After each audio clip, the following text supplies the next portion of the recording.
S'aimer soi-même, comment cultiver l'amour de soi en si pratique. Bonjour, je suis Mylène, l'auteure de cette chaîne Les Défis des Zen et du blog du même nom.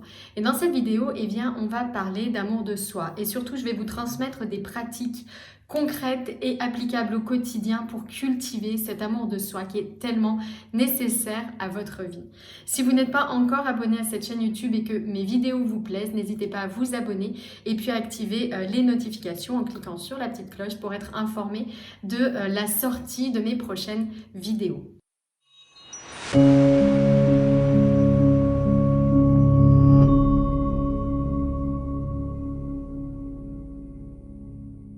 Alors cultiver l'amour de soi, apprendre à s'aimer, ça devrait être une évidence et nous sommes obligés de l'apprendre. Alors il y a un vrai paradoxe, je trouve, derrière tout cela, derrière cet amour de soi.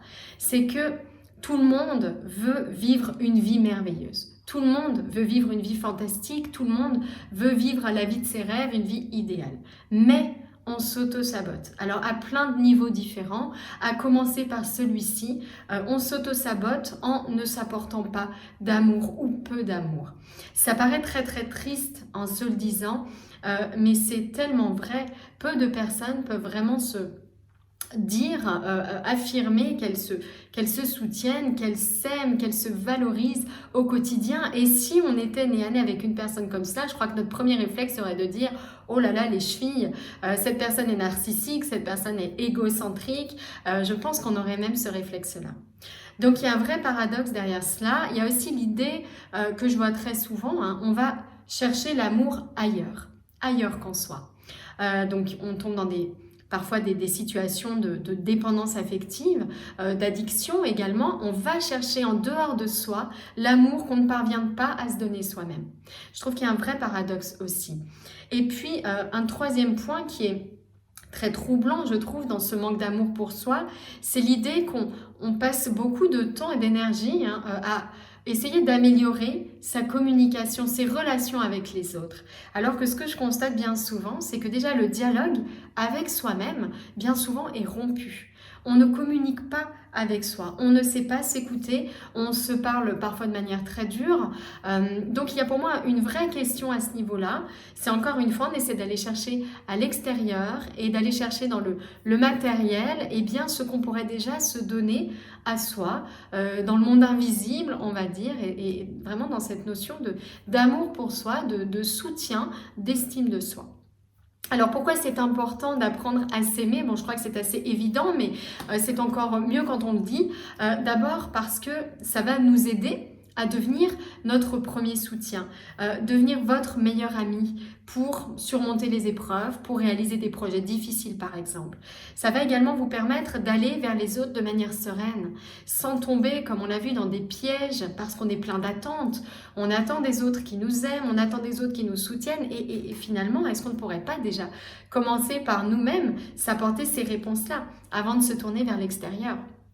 Et puis si vous voulez créer une vie qui vous ressemble davantage, si vous sentez aujourd'hui qu'il y a un décalage entre ce que vous vivez et ce que vous aimeriez vivre, vous donnez beaucoup d'amour, c'est vraiment la première étape du cheminement. Dans le coaching que j'ai conçu, qui est un coaching de l'alignement au projet, qui a vraiment pour vocation de vous aider à créer la vie qui vous ressemble, la troisième étape, la troisième branche de la boussole de l'alignement, c'est vraiment celle-ci. C'est de se reconnecter à l'amour et à la lumière. Ça commence par soi et puis ensuite, on va le donner aux autres, on va le mettre dans notre regard même sur les événements et les situations. Mais vraiment cultiver l'amour de soi, c'est la base d'une vie meilleure, c'est la base de la vie qui vous ressemble, de l'accomplissement des projets qui vous tiennent à cœur. Alors je voulais vous partager dans cette vidéo si pratique pour réussir à cultiver cet amour de soi, apprendre à s'aimer.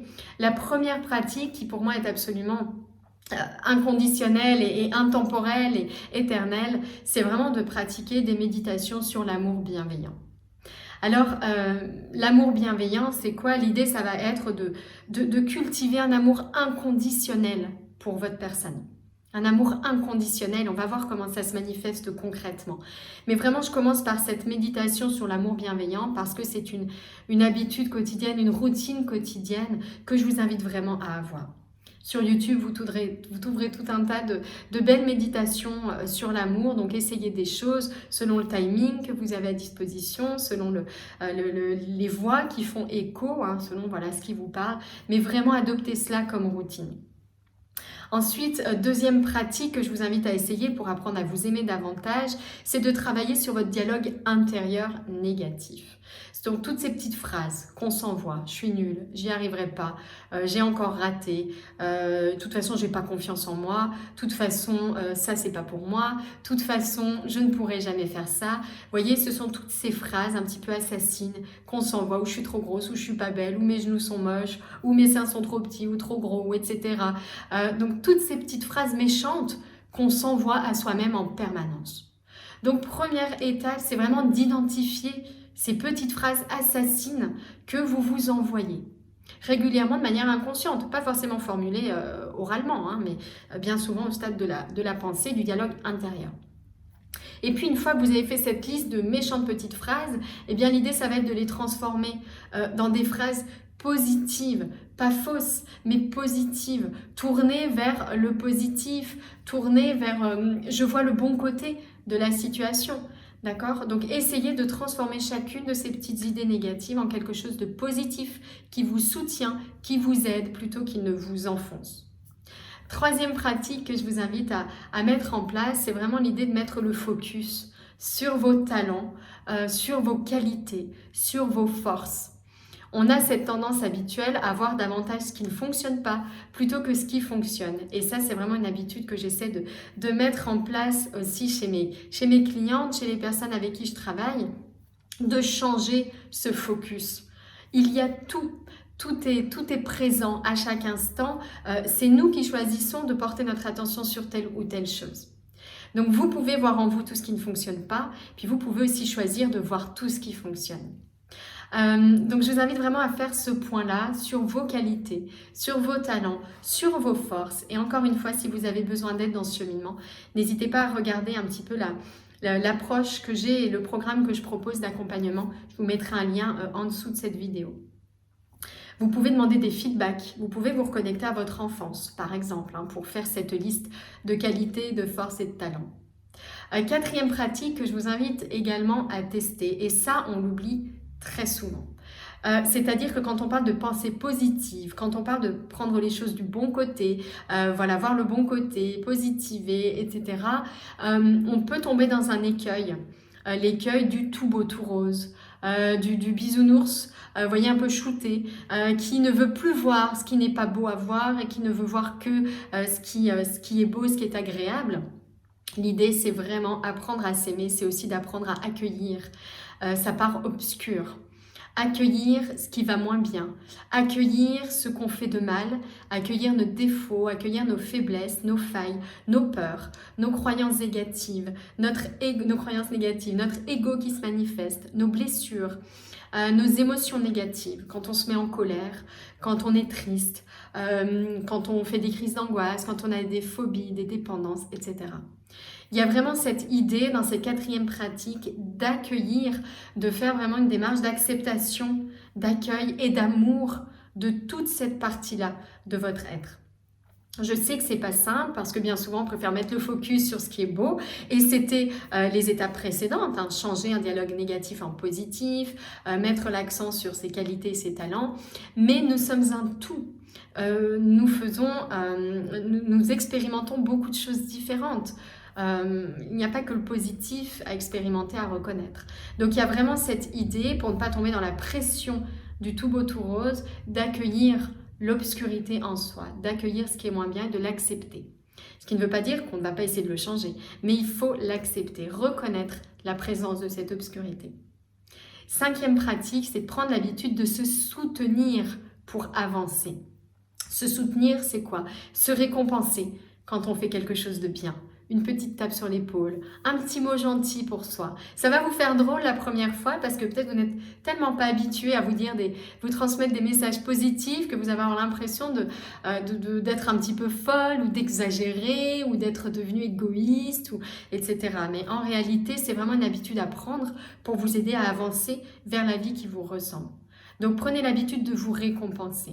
Et puis aussi, On a parlé d'accueillir l'obscurité. Prenez l'habitude d'envelopper d'amour tout ce qui est pour vous une difficulté, une épreuve, un échec, un défaut, voyez, une partie négative de votre être, de votre vie.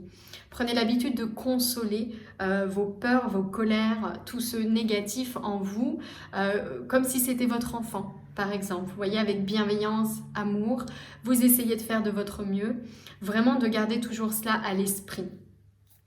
Dernière chose que je voulais vous partager, dernière pratique pour apprendre à vous aimer, c'est l'idée de passer à l'action. De ne pas vous contenter, j'ai envie de dire, d'une vie insatisfaisante, normale, un peu ennuyeuse, avec des hauts et des bas, et on fait comme si, et ça va comme un lundi. Vous voyez ce genre de discours, on hausse les épaules, bah oui, la vie c'est dur. Non, la vie c'est pas forcément dur, en tout cas c'est pas plus dur de se dire que c'est dur que de se dire l'inverse, donc de ne rien faire que d'agir. Donc vraiment, essayez de vous faire confiance et de prendre l'habitude de passer à l'action, d'oser des choses nouvelles, d'expérimenter des choses, d'aller un petit peu hors de cette zone peut-être de confort, d'essayer de nouvelles choses, parce que les petites actions que vous allez mettre en place pour créer, vivre la vie qui vous ressemble, eh bien elles vont créer beaucoup de confiance, plus d'estime de soi, plus d'amour pour soi. On voit davantage le positif puisqu'on réalise des choses et qu'on en voit les effets. Vous voyez, c'est vraiment un cercle vicieux, plutôt vertueux, qui s'installe, qui se met en place. Donc voilà, passer à l'action un maximum pour recréer cette confiance et puis gonfler un petit peu, cultiver cet amour. J'espère que cette vidéo vous apprend des choses et puis vous donne envie de mettre en place ces 6 pratiques pour plus d'amour de soi, pour apprendre à s'aimer et vivre la vie qui vous ressemble.